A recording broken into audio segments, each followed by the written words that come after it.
মাত্র 400 টাকার শাড়ি দিয়ে এত সুন্দর ড্রেস আমি তো কখনো ভাবতে পারিনি। আমি বানানোর পরে পুরাই অবাক। তার জন্য চলে এসেছি আপনাদের সাথে শেয়ার করার জন্য। আমার শাশুড়ি মার শাড়ি ছিল এই শাড়িটা। তো এটা দিয়ে আমি মাত্র 40 মিনিটে এত সুন্দর একটা ড্রেস বানিয়ে ফেললাম। তাহলে চলুন দেখে নিই। তো আমরা এক দুইবার শাড়ি পরলে কিংবা এক দুইবার যে কোনো জামা কাপড় পরলে পরে আর ইচ্ছা করে না ওইটা বারবার পরি। তো তার জন্যই একবার দুইবার যেহেতু পরেছি, এটা দিয়ে অন্য একটা ড্রেস বানিয়ে পরা যাক। তো সেই চিন্তা করে আমি আজকে এই শাড়িটা দিয়ে সুন্দর একটা ড্রেস বানিয়ে ফেলবো। তো আমি এই ড্রেসটা বানাবো কুর্তি টাইপের। তো হালকা একটু গোল হবে আর সেমি লং হবে, এত বেশি লং হবে না, আবার অনেক বেশি শর্টও হবে না। তো আমি একটা জামার মাপ নিয়ে নিয়েছি, জামার মাপ দিয়ে একটু বড় রেখেছি কাপড়টাকে। যেহেতু আমি সেলাই করব, সেলাই করলে 2-3 ইঞ্চি কাপড় এমনিতেও বেশি রাখতে হয়। এবার আমি কাপড়টাকে 2 ভাঁজ করে কেটে নিচ্ছি।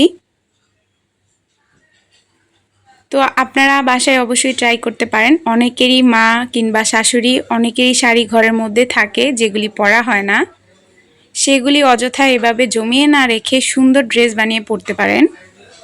তো এই তো এবার আমি কাপড়টাকে 4 ভাঁজ করে কেটে নিচ্ছি। যেহেতু সাইড দিয়ে পায়ের আছে তার জন্য আমি মাঝখান থেকেই কেটে নিচ্ছি, পায়েরগুলো আমি রাখবো না। তো হালকা রাউন্ড দিয়েছি যেহেতু কুর্তি টাইপের ড্রেসটা হবে। আর সামনের পাটটাকে ফাড়া দিব, নিচের দিক দিয়ে একটু ফাড়া থাকবে, তার জন্য আমি পুরোটাকেই ফেরে দিলাম। দিয়ে মাঝখান দিয়ে গোল্ডেন কালার পায়েরটা দিয়ে আমি একটু পাইপিং করে দিব। আর এই জামাটার মধ্যে হবে কলার। তো আগে জামাটাকে কেটে তারপর আমি উন্নার মাপ দিয়ে উন্নাটাকে কেটে নিচ্ছি। গোল্ডেন কালার যে সাইডে পাইপটা আছে, আঁচলটা আছে, সেই আঁচলটাকে 2 ভাগে ভাগ করে নিলাম। 2 পাশেই গোল্ডেন কালার দিব উন্নার।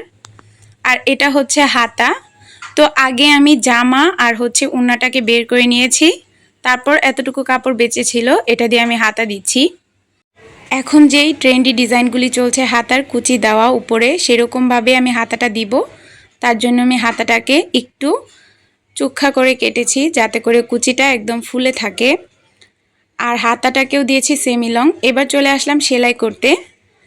তো সবার প্রথমেই সাইডের পাইপগুলিকে একটু লম্বা করে কেটে মাঝখান দিয়ে পাইপিং করে নিচ্ছি। তো জামার মধ্যে পাইপিং দিলে সবসময় কাপড়টাকে আড়া করে কেটে নেবেন। আড়া করে পাইপিংয়ের কাপড় কাটলে পাইপিংটা অনেক বেশি সুন্দর হয়, দেখতেই পাচ্ছেন।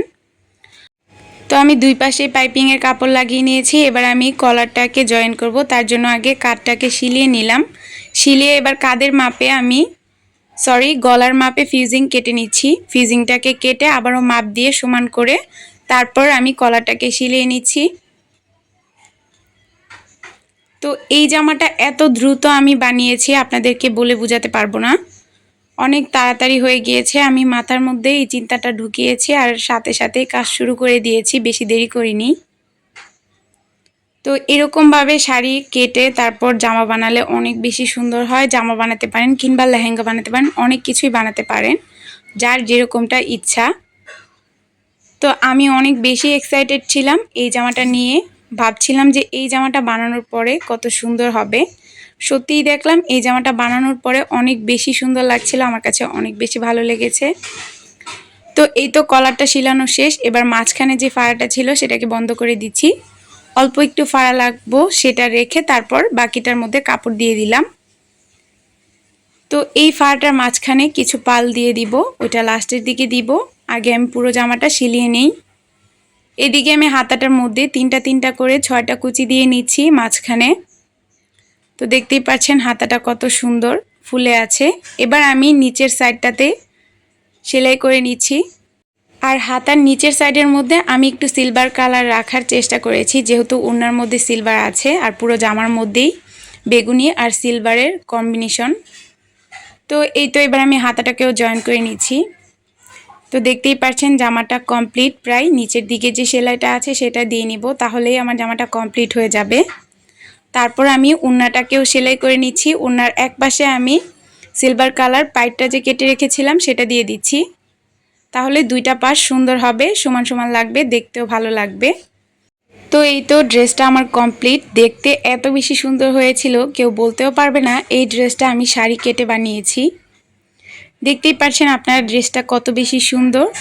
তো কার কার কাছে আমার আজকের ভিডিওটা ভালো লেগেছে, ভালো লাগলে লাইক কমেন্ট শেয়ার করে পাশে থাকবেন আর আমার ফেসবুক পেজটাকে ফলো করবেন। তো সবাই ভালো থাকবেন, সুস্থ থাকবেন, আমাদের জন্য সবাই দোয়া করবেন, আমি যেন আরও নতুন নতুন এরকম জামা নিয়ে হাজির হতে পারি। আল্লাহ হাফিজ।